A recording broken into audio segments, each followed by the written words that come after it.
Hello everyone, very good evening, greetings to all and welcome the testbook.com. सो सभी का स्वागत है, अभिनंदन है आज के सेशन में। सो गाइज देखिए, हम लोग एक इम्पॉर्टेंट आपके लिए नई सीरीज स्टार्ट कर रहे हैं, that is Madhya Pradesh GK. और ये जो एमपी जीके है, ये जितने भी आपके मध्य प्रदेश के एग्जाम है सबके लिए बेनिफिशियल है।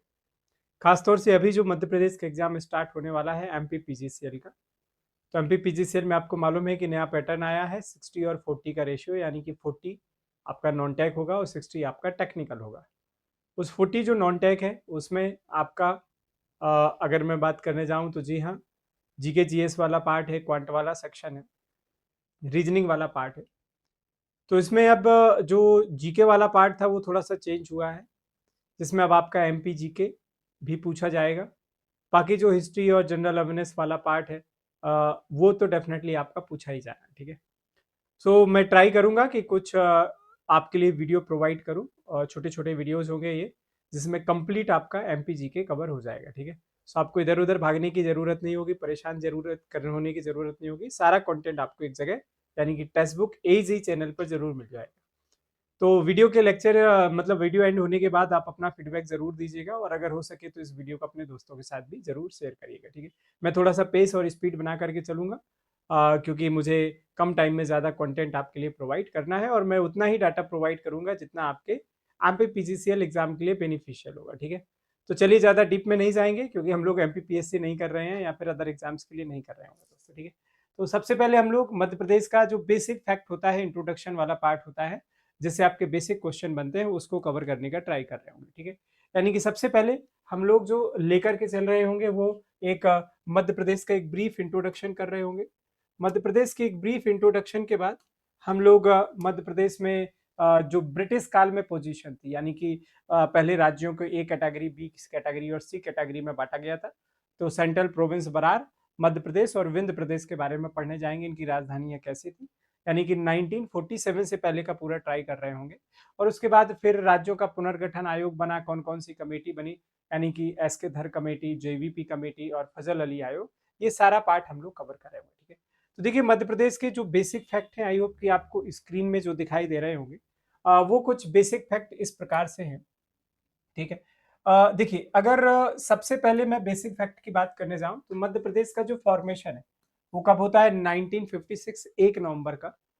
तो मध्य प्रदेश क्या 14 राज्यों का क्रिएशन और 6 यूनियन टेरिटरीज का क्रिएशन जो है वो भी 1956 में ही होता है। तो एक कमेटी बनती है, दैट इज अ फजल अली आयोग, और फजल अली आयोग के साथ 2 मेंबर होते हैं, हृदयनाथ कुंजरू और के एम मानिककर। तो 1953 में इनका गठन होता है to reorganize the state on the linguistic basis, क्योंकि Andhra Pradesh was the first state that created on linguistic basis in 1953। तो आंध्र प्रदेश सबसे पहला भाषा के आधार पर क्रिएट हुआ, और उसके बाद फजल अली आयोग कमेटी आ गई आपकी 1953 में। 56 में रिपोर्ट आई, तो 6 केंद्र शासित प्रदेश और 14 स्टेट का निर्माण होता है। तो मध्य प्रदेश भी उसमें से एक था, यानी कि 1 नवंबर 1956। तो इसका जो मध्य प्रदेश दिवस है, याद रखिएगा, कभी भी पूछा गया तो यस, 1 नवंबर हमको टिक करना है, ठीक है। कैपिटल जो है इसकी, ऑब्वियस ये सभी को मालूम है कि दैट इज यस, भोपाल है, जो याद रखिएगा सीहोर का पार्ट था कभी, और सीहोर से अलग करके भोपाल का निर्माण हुआ, ठीक है। तो अगर मैं इसकी कैपिटल की बात करने जाऊं तो मध्य प्रदेश की भोपाल है। वैसे कभी पूछा गया कि इसकी एनर्जी कैपिटल क्या है, तो आप सिंगरौली पढ़ के जाइएगा, जो सबसे मोस्ट ईस्टर्न पार्ट है मध्य प्रदेश का, सिंगरौली, ठीक है, जो यूपी और छत्तीसगढ़ के साथ अपनी बाउंड्री शेयर करता है। और कभी पूछा गया कि इसकी इंडस्ट्रियल कैपिटल कौन सी, इकोनॉमिक कैपिटल कौन सी है, सो दैट इज इंदौर, ठीक है, जो आज के समय में काफी पॉपुलेटेड भी होती चली जा रही है, यानी कि जनसंख्या की दृष्टि से काफी बढ़ती चली जा रही है, ठीक है। अब अगर इसमें हम लोग रीजन की बात करने जाएं तो देखिए, रीजन जो है इसका कितना है, यस, 3,08,252 स्क्वायर किलोमीटर, यानी कि रीजन की दृष्टि से अगर आप देखने जाएंगे तो एरिया की दृष्टि से याद रखिएगा सेकंड है, किसके बाद, आफ्टर राजस्थान। तो हम लोग भारत में देखते हैं कि भारत में जो सबसे बड़ा राज्य है वो राजस्थान है, और जो सबसे छोटा राज्य है वो आप सभी जानते हैं गोवा है। So Goa is the smallest state on area basis, largest state that is Rajasthan. But अगर मध्य प्रदेश में देखा जाए तो टोटल जो एरिया है, याद रखिएगा, वो कितना है, 3,08,252 स्क्वायर किलोमीटर। तो क्षेत्रफल की दृष्टि से मध्य प्रदेश का दूसरा पोजीशन है, और टोटल एरिया जो कंट्रीब्यूट करता है वो कितना है, तो याद रखिएगा जी हाँ, 9.38%, याद रखिएगा, ऑफ टोटल इंडिया। तो इंडिया का जो टोटल है 3.28 million square kilometre, 3.28 million square kilometre, जो वर्ल्ड में 7वीं पोजीशन पर है। और टोटल वर्ल्ड का जो हमारा एरिया है वो इतना है 2.42% आपने पढ़ा होगा दोस्तों। तो अगर मैं मध्य प्रदेश की इंडिया में बात की जाऊं तो 3.8 जो हमारा 2 मिलियन स्क्वायर किलोमीटर है, उसमें से मध्य प्रदेश का जो परसेंटाइल है कितना है 9.38 याद रखना है। और पोजीशन राजस्थान के बाद दूसरी याद रखिए, ठीक है। जनसंख्या की बात करने जाए तो जी हाँ 7 करोड़ 26 लाख, यानी कि जो डाटा आप ये देख पा रहे होंगे ये 2011 का डाटा होगा, ठीक है, जो जनगणना 2011 की है। तो 7 करोड़ 26 लाख 26,809, यानी कि जनसंख्या की दृष्टि से अगर हम लोग देखने जाएं तो मध्य प्रदेश की 5वीं पोजीशन दोस्तों याद रखिएगा, ठीक है। यानी कि भारत में अगर मैं देखने जाऊं तो जो सबसे ज्यादा जनसंख्या है आपको यूपी में मिल जाती है, और जो सबसे कम जनसंख्या है हमें कहां पर मिलती है, तो आई होप कि सभी को मालूम है कि जी हाँ सबसे जो कम जनसंख्या है वो आपकी सिक्किम में मिल जाती है। तो लीस्ट सेंसस स्टेट सिक्किम है, हाईएस्ट सेंसस स्टेट याद रखिएगा आपका कौन सा है, दैट इज यूपी, ठीक है। मध्य प्रदेश का 5वां स्थान जनसंख्या में भारत में, और क्षेत्रफल में आपका कौन सा है, दूसरा स्थान, ठीक है। अगर मैं इसके पॉपुलेशन डेंसिटी की बात करने जाऊं तो 236 प्रति वर्ग किलोमीटर, प्रति वर्ग किलोमीटर, यानी कि पर स्क्वायर किलोमीटर। तो 1 किलोमीटर में, ठीक है, कितने लोग रहते हैं, 236। इंडिया की अगर हम लोग बात करने चले जाएं दोस्तों, ठीक है, तो इंडिया का याद रखिएगा जो पॉपुलेशन डेंसिटी था वो कितना था, 382, ठीक है, इंडिया का। और ये भी किसके अकॉर्डिंग है, 2011 के अकॉर्डिंग है, ठीक है। तो मध्य प्रदेश में जो डेंसिटी है ऑलरेडी 236 है, और इंडिया का 382 याद रखिएगा। इंडिया में जो सबसे ज्यादा हम लोग डेंस स्टेट पढ़ते हैं उसमें आपके वेस्ट बंगाल और बिहार आ जाते हैं। लीस्ट डेंस स्टेट में आपके अरुणाचल प्रदेश आ जाते हैं। यूटी में सबसे ज्यादा जो डेंसिटी आपको मिलती है दिल्ली में, सबसे कम आपको मिल जाती है अंडमान एंड निकोबार में दोस्तों, ठीक है। जिलों की संख्या अब याद रखिएगा, जो पहले थी आपकी 52 थी, और 52 होने के बाद जो प्रस्तावित 3 किए गए उसके बाद कितनी संख्या हो जाती है, 555 हो जाती है। तो अभी आपके 3 नए जिले बनाए गए हैं। एक आपने पढ़ा होगा मैहर करके है, दूसरा आपका आपने पढ़ा होगा दोस्तों कौन सा है, पाडुरना करके है, जो इस समय काफी न्यूज में चल रहा है, ठीक है। तो ये जो पाडुरना है, मैहर है, ठीक है, ये जो नए आपके बनाए गए हैं दोस्तों, ठीक है, मऊगंज और पाडुरना और पांडुरना, और दूसरा कौन सा है आपका मैहर, ये नए जिले प्रस्तावित किए गए, ठीक है। मध्य प्रदेश को कई अलग अलग निक नाम से भी जाना जाता है, तो इसको हम लोग हृदय स्टेट बोलते हैं, because it is located on the centre of the India. तो भारत के केंद्र पर स्थित है, इसलिए इसको हृदय प्रदेश बोला जाता है। और हृदय प्रदेश जो नाम दिया गया वो भारत के सबसे पहले प्रधानमंत्री पंडित जवाहरलाल नेहरू के द्वारा दिया गया, ठीक है। हाईएस्ट प्रोडक्शन सोयाबीन का होता है मध्य प्रदेश में पूरे इंडिया में, तो सोया राज्य भी बोलते हैं।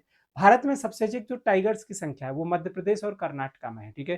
तो मध्य प्रदेश में आपको बहुत सारे टाइगर रिजर्व मिल जाएंगे, और maximum highest population due to the tigers, it is known as the tiger state.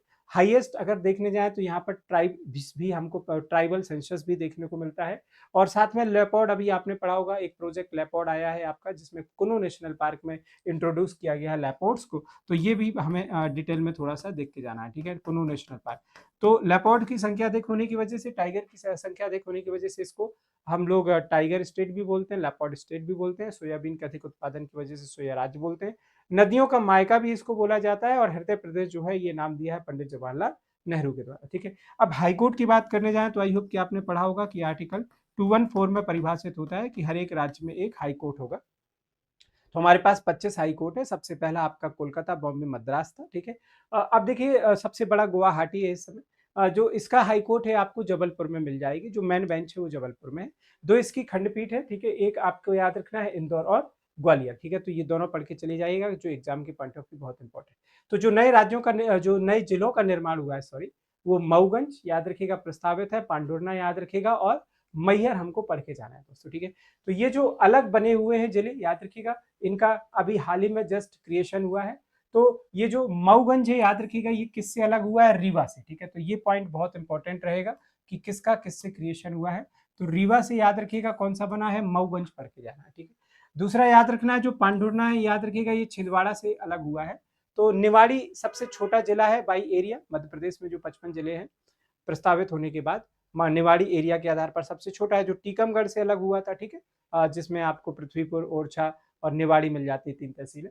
तो जो छिंदवाड़ा है ये सबसे बड़ा एरिया के आधार पर है आपका, और इसी से आपका कौन सा पांडुरना अलग हुआ है। और एरिया के आधार पर जो सबसे छोटा है याद रखिएगा निवाड़ी जिला पड़ता है, ठीक है। और सतना से आपका कौन सा अलग हुआ है, मैहर वाला पार्ट, ठीक है। तो एक्चुअली मैंने आपके लिए एक मैप डाला हुआ है, वो मैप बहुत ज्यादा हेल्पफुल होगा, और उसको थोड़ा-सा हमें ध्यान देकर के ज़रूर पढ़ के चले जाना है, ठीक है? तो मध्य प्रदेश में अगर देखा जाए तो वर्तमान में 55 जिले हैं, 52 थे, पहले 3 प्रस्तावित हुए, मऊगंज, पाडुरना और एक आपका कौन-सा है मैहर, और 10 हमारे पास टोटल डिवीज़न यानी कि मंडल।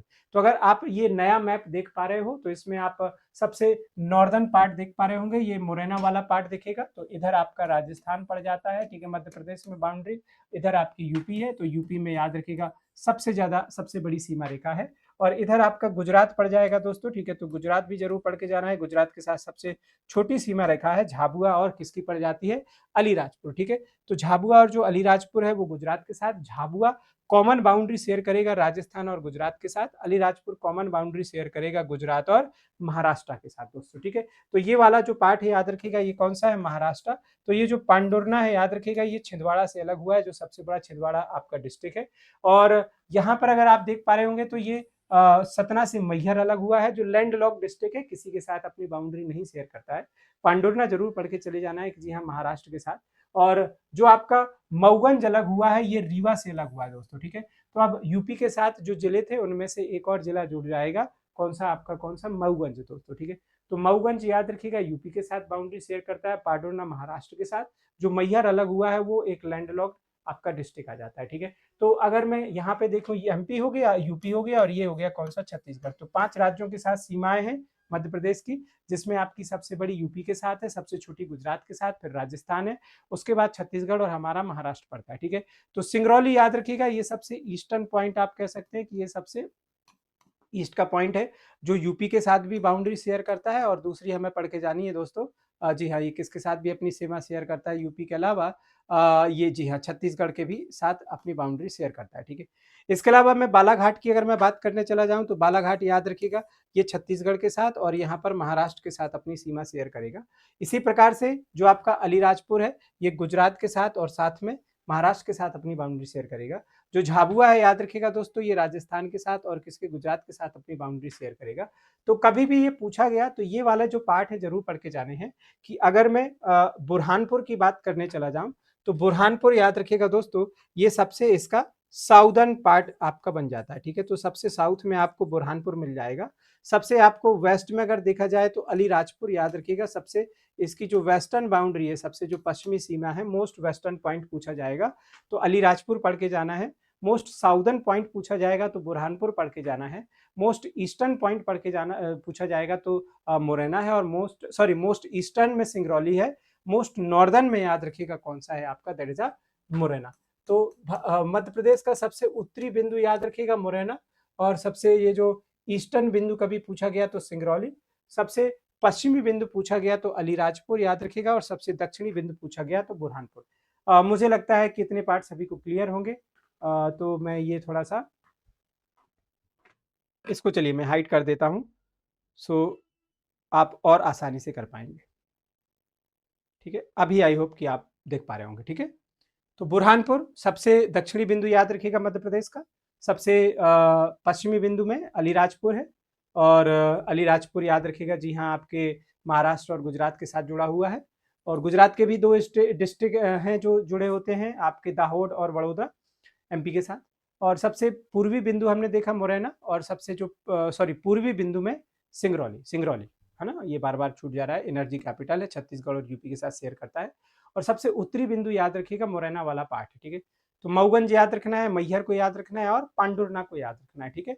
सबसे छोटा जिला अभी आपने पढ़ा था कि ये निवाड़ी था, तो स्मॉलेस्ट बाई एरिया याद रखना है, ठीक है, स्मॉलेस्ट बाई एरिया। और जो सबसे बड़ा अगर हम लोग याद रखेंगे दोस्तों तो याद रखिएगा दरेजा छिंदवाड़ा, तो ये सबसे कैसा है, लार्जेस्ट बाई एरिया है। इतना पॉइंट मुझे लगता है क्लियर है। अब इसके अलावा बहुत सारे और भी जिले हैं जो धीरे धीरे प्रस्तावित किए जा रहे हैं कि और भी जिले होने चाहिए। सरकार इस पर डिसीजन लेते रहेगी, तो जैसे अपडेट रहेगा वो आपने टाइम के साथ इसमें ऐड करते चले जाना है। तो ये नया मैप जो मैंने आपको दिखाया, और इस नए मैप का बार बार हम लोग यूज करेंगे, तो इसको पढ़ते रहना, ठीक है। अब यहाँ पर देखो कुछ इसके सिंबल है राज्य के, जो सिंबल बार बार एग्जाम में पूछे जाते हैं। जैसे राज्य का एनिमल कौन सा है, ठीक है, यानी कि राज्य का पशु कौन सा है, तो 12 सिंगा याद रखिएगा दोस्तों, सौंपडियर हम लोग इसको बोलते हैं। ये राज्य का, मध्य प्रदेश का एक राजकीय पशु है, ठीक है। दूसरा इसका राज्य का फ्लावर क्या है, तो व्हाइट लिली याद रखिएगा, सफेद लिली स्टेट फ्लावर में आ जाता है। राज्य का अगर हम लोग पक्षी की बात करने जाएं, बर्ड की, तो याद रखिएगा साय बुलबुल, जिसको हम लोग दूध राज के नाम से भी जानते हैं। तो इसके दर्शन करना वैसे भी शुभ माना जाता है। अगर हो सके तो कमेंट सेक्शन में बताइएगा कि कब और कौन से दिन पर इसके दर्शन करना शुभ माना जाता है। आज के समय में काफी कम हमें इनकी संख्या देखने को मिलती है, ठीक है। दूसरा, हम लोग स्टेट डांस की बात करने जाएं तो राई है, ठीक है। वैसे तो डांस आपका मध्य प्रदेश में मटकी भी मिलेगा, मटकी भी मिलेगा दोस्तों, ठीक है। लेकिन खासतौर से जो स्पेशल ओकेजन में आपको मिल जाएगा, जो परफॉर्म किया जाएगा ऑफिशियल तौर पर, वो राई नृत्य है। अब राई आपके कुछ यूपी वाले भाग में भी मिल जाता है, ठीक है, क्योंकि मध्य प्रदेश और यूपी का एक कॉमन पार्ट है बुंदेलखंड, तो यहाँ पर राई हमें बहुत देखने को मिलता है। दूसरा, अब राई के अलावा याद रखिएगा, इसमें जो स्टेट ट्री है मध्य प्रदेश का, दैट इज अ बनियान, यानी कि बरगद का ट्री। तो ये एक इंपॉर्टेंट पॉइंट है जो कई बार आया है। मलखंभ ऑफिशियल गेम, मलखंभ आपको महाराष्ट्र में भी देखने को मिलेगा काफी हद तक, महाराष्ट्र में भी इसको बहुत बड़े तौर पर प्रैक्टिस किया जाता है। बट अगर कभी एग्जाम में क्वेश्चन आया कि जी हाँ ऑफिशियल गेम क्या है एमपी का, तो याद रखिएगा दैट इज अ मलखंभ। अब देखो, मध्य प्रदेश के लिए जो सबसे इंपॉर्टेंट रिवर है नर्मदा, तो नर्मदा आपके लिए लाइफ लाइन है। वैसे तो हम लोग क्या बोला जाता है, नदियों का मायका बोला जाता है, लेकिन नर्मदा फिर भी अगर मध्य प्रदेश के पॉइंट ऑफ व्यू देखा जाए तो सबसे इंपॉर्टेंट, जिसने का आपने उद्गम पढ़ा होगा कि अमरकंटक से होता है, और ये एक रिफ्ट वैली से बहती हुई आपकी पश्चिम की ओर जाती है, यानी कि अरब सागर के में जाकर के गिरती है खंबात की खाड़ी के पास। तो इस पे 3 परियोजनाएं पढ़ते हैं, एक आपने बरगी परियोजना पढ़ी होगी, एक इंदिरा सागर परियोजना पढ़ी होगी, और गुजरात में इसकी जो सबसे इंपॉर्टेंट परियोजना है सरदार सरोवर डैम, ठीक है, जो बहुत इंपॉर्टेंट है। तो जो आपकी नर्मदा है, इसको वेस्ट फ्लोइंग रिवर का नाम दिया गया है दोस्तों, ठीक है, वेस्ट फ्लोइंग का रिवर। अब इसमें ड्रामा और थिएटर की अगर हम लोग बात करने जाए तो दोस्तों याद रखिएगा माच है आपका, ठीक है। तो माच हमने ड्रामा थिएटर देख लिया, ऑफिशियल हमने गेम देख लिया मलखंभ हो गया, हमने ऑफिशियल ट्री देख लिया बनियान हो गया, ठीक है, बरगद का पेड़, ऑफिशियल डांस राई हो गया, और बर्ड देख लिया दैट इज अ दूधराज या साया बुलबुल, और उसके बाद आपका फ्लावर देख लिया आपने जो कौन सा है, व्हाइट लिली, ठीक है। इतना पार्ट क्लियर। अब मध्य प्रदेश की हमें ज्योग्राफिक पोजीशन देखनी होती है। जैसे इंडिया की जो ज्योग्राफिक पोजीशन, तो इंडिया हम लोग देखते हैं कि पृथ्वी के मैप में अगर देखा जाए तो नॉर्थ ईस्ट में पड़ता है, ठीक है। तो आप इंडिया को देखें तो ये आपकी पोजीशन है नॉर्थ ईस्ट आपकी, ठीक है। लेकिन अगर देखा जाए तो कर्क रेखा भारत के 8 राज्यों से गुजरती है, ठीक है। तो इंडिया से अगर देखा जाए तो 8 राज्यों से गुजर जाती है, ठीक है। इसी प्रकार से कर्क रेखा मध्य प्रदेश के से सेंटर से गुजरती है, यानी कि मध्य प्रदेश को 2 भागों में बांट देती है, और मध्य प्रदेश के 14 जिलों से होकर के आपकी कौन गुजर जाती है, ये भूमध्य कर्क रेखा, ठीक है। तो अगर मैं भारत की पोजीशन देखने जाऊं और मध्य प्रदेश की पोजीशन देखने जाऊं तो दोनों ही हमारे लिए इंपॉर्टेंट है, यानी कि इसकी अक्षांश जो स्थिति है और देशांतर स्थिति जो है, ठीक है। तो लैटिट्यूड आप सभी जानते होंगे कि लैटिट्यूड क्या होती है, imaginary lines drawn on the earth surface, ठीक है। और ये कैसी होती हैं आपकी, आप सभी ने पढ़ा होगा, पैरेलल टू द इक्वेटर। तो पृथ्वी की सतह पर जब हम लोग भूमध्य रेखा के समानांतर पैरेलल लाइन ड्रॉ करते हैं तो उसको लैटिट्यूड बोलते हैं, या फिर आप इसको कह सकते हो एंगल डिस्टेंस होती है फ्रॉम अ पॉइंट, कोणीय दूरी कह सकते हो आप, ठीक है। इसकी टोटल जो संख्या होती है कितनी होती है, 181 होती है लैटिट्यूड की, ठीक है। और जब लॉन्गिट्यूड की बात करने जाएं तो आप कह सकते हैं कि भूमध्य रेखा के परपेंडिकुलर जो लंबवत रेखाएं खींची जाती हैं उनको हम लोग लॉन्गिट्यूड बोलते हैं, जिनकी टोटल संख्या 360 डिग्री होती है, ठीक है। तो टोटल लॉन्गिट्यूड 360 है, टोटल लैटिट्यूड आपके कितने हैं, 181 है। और जो कर्क रेखा है याद रखिएगा भारत के 8 राज्यों से गुजरती है, इसी प्रकार से कर्क रेखा मध्य प्रदेश के 14 जिलों से होकर के गुजरती है, ठीक है। अब देखिए अगर ये मैप अगर आप देख पा रहे होंगे तो आई होप कि ये एग्जाम के लिए ज्यादा इंपॉर्टेंट। तो इंडिया की जो हमारी लैटिट्यूड और लॉन्गिट्यूड पोजीशन है, तो इंडिया की फिर से नीचे वाली आपको नहीं शायद विजिबल होगी, चलिए आई होप कि अभी विजिबल हो। तो अगर हम लोग इंडिया की लैटिट्यूड देखने जाएं तो नॉर्थ में याद रखिएगा 37 डिग्री से 6 मिनट है आपकी, और ये नीचे बॉटम में देखने जाएंगे तो 8 मिनट से लेकर के 4 डिग्री, ठीक है। लॉन्गिट्यूडनल पोजीशन अगर इंडिया की देखी जाए तो 68 से लेकर के 7 डिग्री है, और ईस्ट में देखा जाए तो 97 डिग्री से लेकर के 25। तो आपने पढ़ा होगा कि मध्य प्रदेश का सबसे उत्तरी बिंदु, जी हाँ, ठीक है, आपने इंदिरा कॉल पढ़ा होगा ना। अच्छा, सबसे दक्षिणी बिंदु आप पढ़ते हैं कन्याकुमारी, है ना। दूसरा सबसे पूर्वी बिंदु किप्थू आंध्र प्रदेश में, सबसे दक्षिणी बिंदु तो आपने पढ़ा होगा गौरमोटा गुजरात में। तो सबसे दक्षिणी बिंदु गौरमोटा गुजरात में पड़ता है। मध्य प्रदेश का सबसे दक्षिणी बिंदु कौन सा था, अलीराजपुर। भारत का सबसे उत्तरा बिंदु तो आपने पढ़ा होगा दोस्तों, ठीक है, इंदिरा पॉइंट पड़ता है, ठीक है, इंदिरा कॉल आप हम लोग पढ़ते हैं दोस्तों, ठीक है। तो ये बहुत इंपॉर्टेंट पॉइंट है। और मध्य प्रदेश का सबसे उत्तरी बिंदु कौन सा था, आई होप की सभी को मालूम है कि जो सबसे उत्तरी बिंदु था नॉर्दर्न, ठीक है, वो कौन सा था, दैट वाज अ मोरेना। अभी इंडिया का सबसे पूर्वी बिंदु कौन सा है, किप्थू, जो आंध्र प्रदेश में पड़ता है। मध्य प्रदेश का सबसे जो पूर्वी बिंदु था, ईस्टर्न पॉइंट था, वो कौन सा था? सिंगरौली। सबसे जो दक्षिणी बिंदु था मध्य प्रदेश का, वो बुरहानपुर था। और यहाँ पर याद रखिएगा इंडिया का कौन सा है? कन्याकुमारी। और आपने पिग्मेलियन पॉइंट के बारे में पढ़ा होगा, ठीक है। तो ये हमारा अब मध्य प्रदेश की इसमें जो पोजीशन है, ठीक है, तो ये इंडिया की लैटिट्यूडनल और लॉन्गिट्यूडनल पोजीशन आई होप कि आपके दिमाग में बनी रहेगी। अब देखिए जो मध्य प्रदेश की पोजीशन है हमारी, ठीक है, मध्य प्रदेश की जो पोजीशन है वो आपके सामने। तो एक आप कह सकते हैं land locked state. Land locked मतलब भारत का सबसे बड़ा, क्षेत्रफल के आधार पर लैंड लॉक्ड स्टेट, क्योंकि भारत का जो सबसे बड़ा स्टेट है एरिया के आधार पर वो तो राजस्थान है, बट राजस्थान है the boundary with the Pakistan. Landlocked state का मतलब है कि इसकी कोई ना तो अंतरराष्ट्रीय सीमा है और ना ही इसकी कोई कोस्टल बाउंड्री है। तो समुद्री तटीय सीमा तो है नहीं, और चारों तरफ से ये भारतीय राज्यों से ही घिरा हुआ है, तो कोई अंतरराष्ट्रीय इसकी सीमा नहीं है। तो आप कह सकते हैं भारत का सबसे बड़ा भू आविष्टित जो प्रदेश है वो कौन सा है? मध्य प्रदेश है, ठीक है। अब इसकी लैटिट्यूड और लॉन्गिट्यूडनल जो पोजीशन है 21 डिग्री 4 मिनट से लेकर के 26 डिग्री 49 मिनट, और दूसरी याद रखिएगा 74 डिग्री 1 मिनट से लेकर के 82 डिग्री 48। तो लॉन्गिट्यूड हो गई और लैटिट्यूड हो गई। तो ये एग्जाम में इतने सेक्शन में से कोई ना कोई जो सवाल है आपको 100% में गारंटी देता हूं आपका पूछा ही जाएगा दोस्तों, ठीक है। तो ये आपका पूरा का पूरा एक्सपेंशन है। और इसके साथ अब एक और मैं पॉइंट बता करके आपको यहां पर कंक्लूड करूंगा दोस्तों, कि इंडिया का देखिए जो नॉर्थ से साउथ विस्तार है वो कितना है? 2933 किलोमीटर। और ईस्ट से लेकर के वेस्ट तक जो विस्तार है वो कितना है? सॉरी, 2933 किलोमीटर, ये ईस्ट से वेस्ट है। नॉर्थ से साउथ जो है वो 3214 किलोमीटर।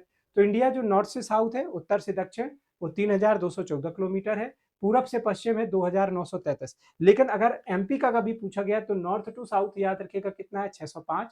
और ईस्ट टू वेस्ट याद रखिएगा 870 किलोमीटर। ये है आपके मध्य प्रदेश का विस्तार। और इसी पॉइंट के साथ आज के सेशन को मैं कंक्लूड करता हूं। अब नेक्स्ट जो होगा वीडियो होगा आपको इसके आगे का मिलेगा दोस्तों। तो इंतजार करिएगा और मुझे जरूर बताइएगा फीडबैक दे करके कि ये वीडियो कैसा लगा आपको। बाकी मोर अपडेट के लिए आप बिल्कुल मेरे साथ जुड़ सकते हैं, मेरे Telegram group that is @SUSAT-TEXTBOOK। तो अगर आपने ज्वाइन नहीं किया है तो मैं आपको बता देता हूँ कि आप किस प्रकार से ज्वाइन कर सकते हैं। बिल्कुल ठीक है गाइस। तो ये हमारे देखिए सेशन से जो हमारे गोइंग ऑन रहते हैं, तो मेरी डेली आपके लिए एक प्रचंड सीरीज मिल जाएगी जो डेली मैं कवर करता हूँ।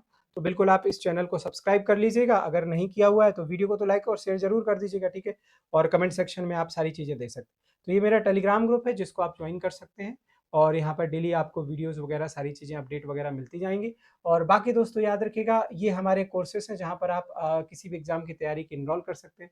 तो अगर आप अभी MPPGCL के इनरोल कर रहे हैं तो हमारा MPPGCL का कोर्स गोइंग ऑन है, जहाँ पर MPG के में अभी स्टार्ट किया हुआ है, और पेड कोर्स में मैं अभी हाल ही में MPPGCL में पढ़ा रहा हूँ दोस्तों, ठीक है। तो ये देखिए सारे कोर्सेस आपको मिल जाएंगे, और MPPGCL हमारा जेई का भी कोर्सेज मिल जाएगा। तो कंप्लीट कोर्स है जिसमें टेक्निकल नॉन टेक्निकल सब कुछ हम लोग दोस्तों पूरी तरीके से प्रॉपर तरीके से यहाँ पर कवर कर रहे हैं, ठीक है। तो बिल्कुल हमारे साथ जुड़िए अपनी प्रॉपर तैयारी के लिए, और बिल्कुल आपको MPPGCL के सारे जो कोर्सेस हैं हमारे वो प्रॉपर तरीके से मिल जाएंगे दोस्तों, ठीक है। तो प्रॉपर हमारी सिविल मैकेनिकल टीम के साथ आप जुड़ सकते हैं, इलेक्ट्रिकल की टीम के साथ भी जुड़ सकते हैं, और जीके जीएस वाला जो पार्ट है मैंने आपको बताया कि मैं कवर करा रहा हूँ। तो इनमें से जो भी हमारे प्लान्स हैं आप कोई भी प्लान्स इनमें से सिलेक्ट कर सकते हैं, और जब भी आप इसमें इनरोल करने जाएं तो सिंपली आपको ये कूपन कोड लगा लेना है, सो दैट आपको डिस्काउंट मिल जाएगा। कूपन कोड है SHIVKT, SHIVKT, और इसको अप्लाई कर दीजिएगा, so definitely you will get the discount, ठीक है। सो मिलते हैं हम लोग नेक्स्ट वीडियो में, और इस वीडियो का अपना फीडबैक जरूर दीजिएगा। आपके फीडबैक के आधार पर ही मैं अगला वीडियो अपलोड करूंगा। Thank you so much, and yes as always God bless you all.